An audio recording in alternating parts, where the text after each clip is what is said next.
നീ കരുതുന്നതുപോലെ നിന്നെ ഒഴിവാക്കുക എന്നത് അവർ പെട്ടെന്നുണ്ടായ പ്രകോപനത്തിലെടുത്ത തീരുമാനമല്ല. നാളുകൾക്ക് മുന്നേ തന്നെ അവർ അതിനുള്ള തയ്യാറെടുപ്പുകൾ തുടങ്ങിക്കഴിഞ്ഞിരുന്നു. ആത്മാർത്ഥതയോടെ നിന്ന നീ അത് മനസ്സിലാക്കിയില്ല. നിന്നെ വിഡ്ഢിയാക്കിക്കൊണ്ട് മറ്റു ചിലർക്കൊപ്പം അവർ ചേർന്നു തുടങ്ങിയ നാൾ മുതൽ അത് ബോധ്യപ്പെടുന്നതിനായി നിരവധി സൂചനകൾ ഞാൻ നിനക്ക് തന്നിരുന്നു. എന്നാൽ സ്നേഹത്തിന്റെ അന്ധത ബാധിച്ച നിനക്ക് അതൊന്നും തിരിച്ചറിയാൻ സാധിച്ചില്ല. നിനക്ക് തെളിവാകുന്ന രീതിയിൽ തന്നെ പല കാര്യങ്ങളും ഞാൻ എത്തിച്ചിരുന്നു. അപ്പോഴൊക്കെയും അവരുടെ വാക്കുകളെ വിശ്വസിക്കാനായിരുന്നു നീ താൽപ്പര്യപ്പെട്ടത്.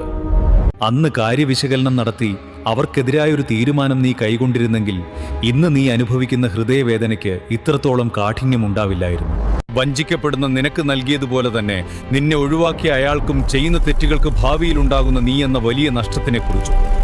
ഇപ്പോ കൂടെയുള്ളവർ